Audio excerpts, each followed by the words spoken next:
Hello, friends. I am Shelley Clough, and today is day 4 of 12 days of Christmas tags. Today, we're going to learn how to make these pretty poinsettia tags. So I'm going to go ahead and show you the supplies that we have and dive into the tutorial. I'll leave a couple of these sitting around so you can sort of have a vision of what we're going for at the end.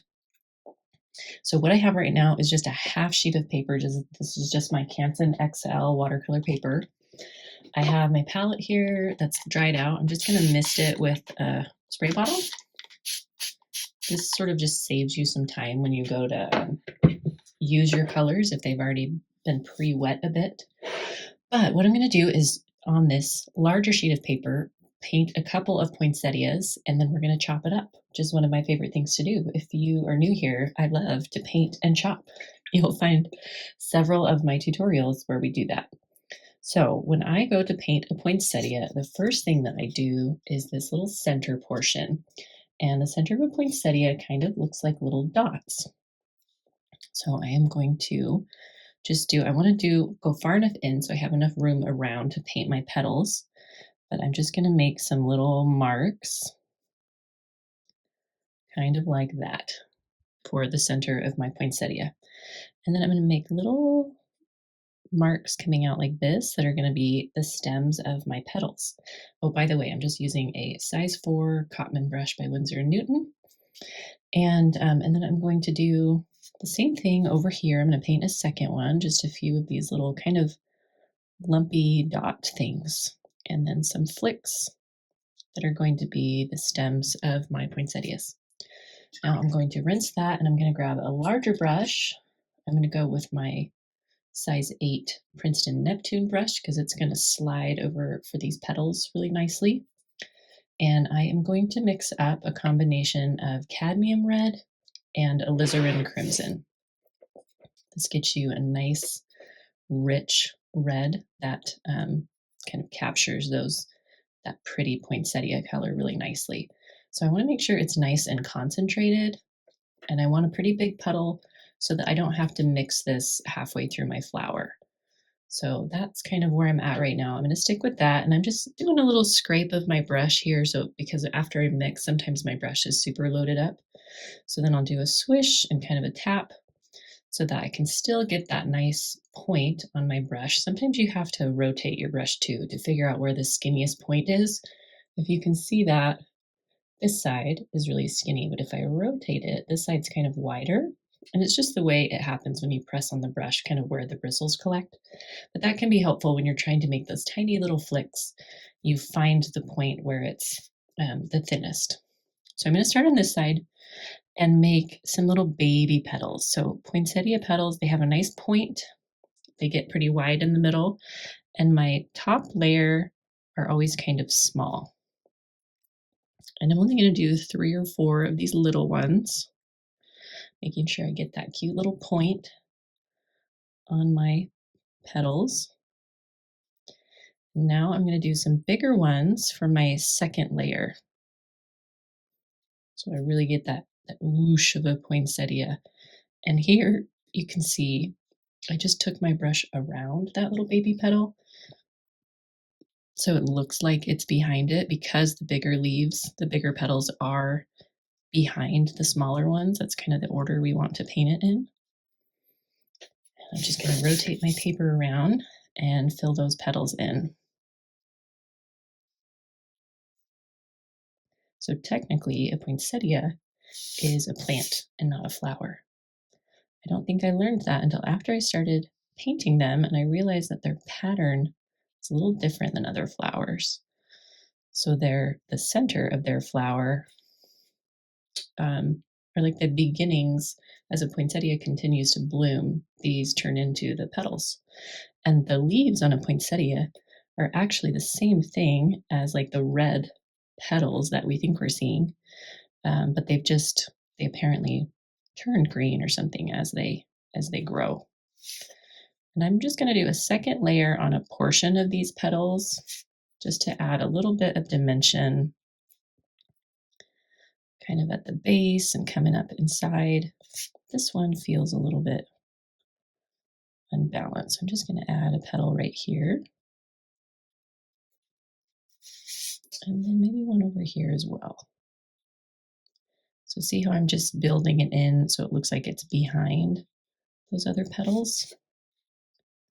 And then adding some of that kind of shadowing to these ones. And then I'm going to add just a little bit more around the body here to sort of fill things in so it looks nice and rich right in there. Okay, now I'm going to move on to my second one. I'm just going to follow that same pattern. Do my little petals. And you'll notice when I go to do a petal, I'm using my brush to create the shape. So I start with really light pressure on my brush, and then I press it down and lift. So it makes a thinner and then wider stroke. We do it again over here, press down and lift, and it gets that nice point for me. And once you've done that a bunch of times, it will feel second nature, even though right now it might feel really difficult.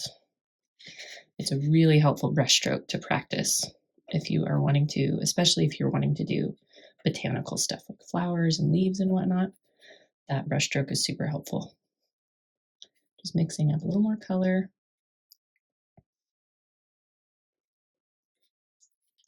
Look how fun. It's very kind of meditative making these strokes over and over again.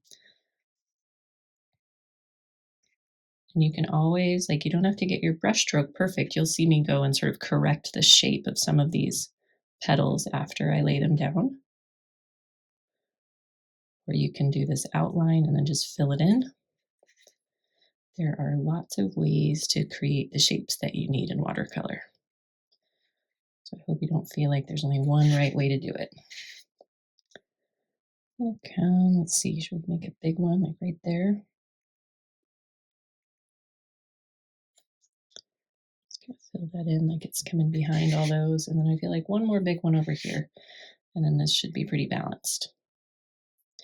You'll also notice that I don't go in a perfectly clockwise pattern when I'm doing petals, and it helps the whole flower to look more balanced at the end. Because sometimes you'll end up with a certain size of petal, and then you get to the end and you realize you don't have enough space, and you'll make an awkward sized petal. But if you go kind of ad hoc jumping around the flower, then if you need to make an awkward sized petal, you'll sort of figure that out as you're going, and it won't be quite so noticeable. All right, look how pretty those are. Now, I'm going to do just a little bit of shadow inside this greenery here. So I'm going to mix just a little bit darker of a green.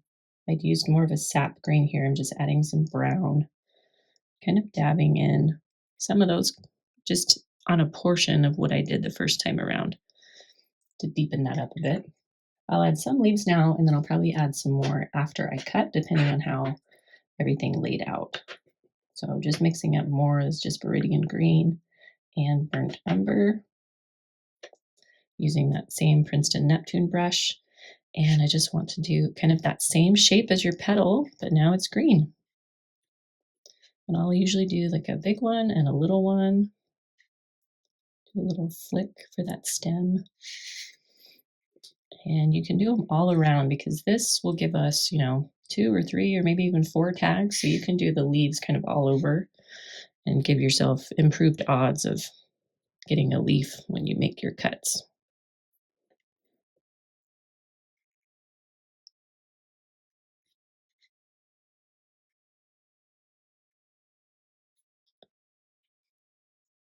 So you can see me using that brush stroke as I go through here, that kind of press and lift motion.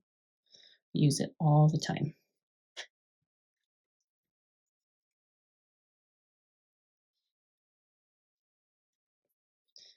All right, maybe one more over here.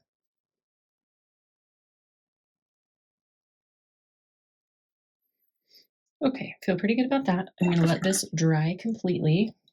And then I'm actually going to go over this. This part is optional. So I've done it on these tags from last year where I use a pen, one of these Micron 01 pens, and I outline the poinsettias. And I think it kind of helps these poinsettias really pop, but it's totally an optional step. So I'm going to dry these, and then I'm going to go over it with some pen work, and then we'll chop it up. Okay, so here is my dried painting. I'm going to grab that micron pen and I'm going to do some outlining on here. So when I do my outlining, I like to start with these center pieces and just do kind of scribbly little outlines on them. And do the same over here.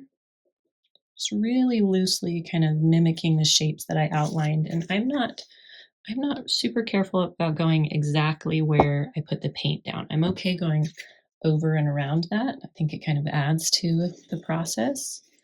And then for these petals, I just go around the whole thing and a little line through the middle. So around and a line. And just around, kind of what it does is it helps pull out those petal shapes that kind of start to blend in with each other. Just sort of following what I painted. I like that it gives sort of a playful feel to things.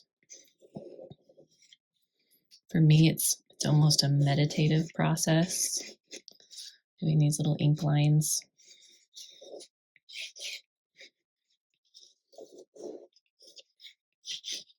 And then I'll do a few little marks kind of in here, just deepening up those center stems. And then I can do the same thing on these leaves.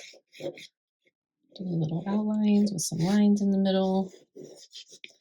And again, not perfectly capturing the shapes that I've done here. So sometimes I'll go a little over or inside of it. And I think that that is a fun artistic choice.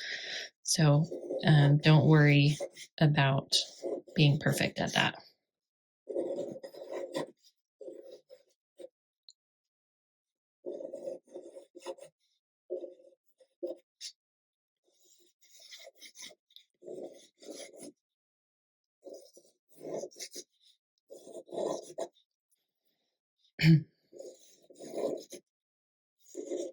Just finding those little petals that I carved out on top.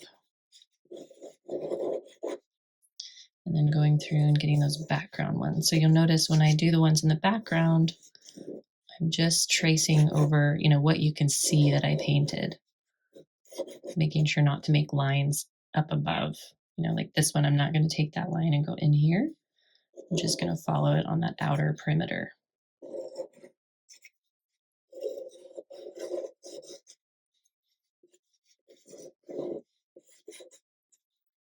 Okay, so there are our traced poinsettias. I'm going to get my paper trimmer out. So here is my trimmer, and there's a couple tricks to chopping up flowers.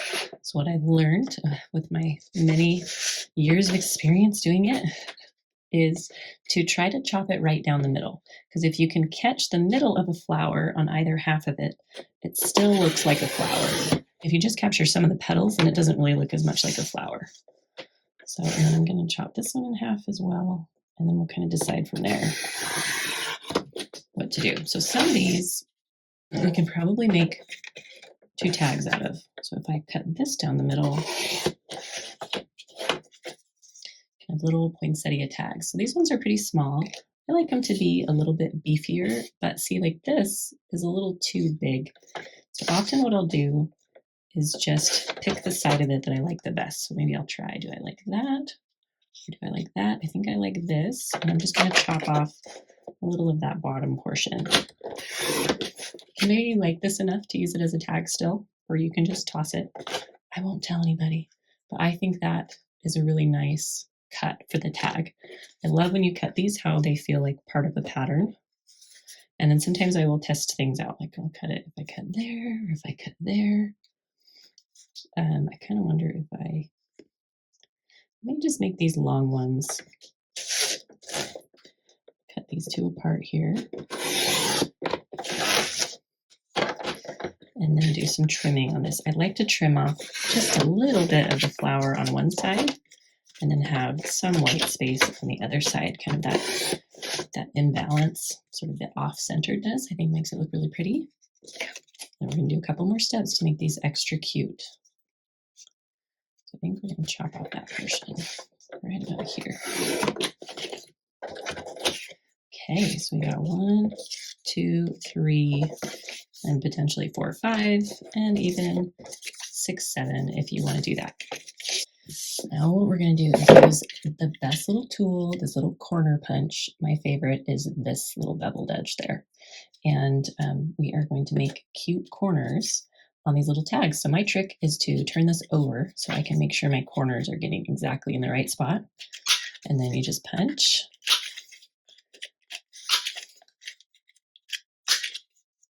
And there, how much cuter is that once it's got those cute corners on it?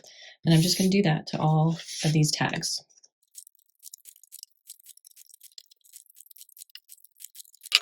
Okay, so there are our cute tags that the corners are punched on, and now we can hole punch them and add some twine.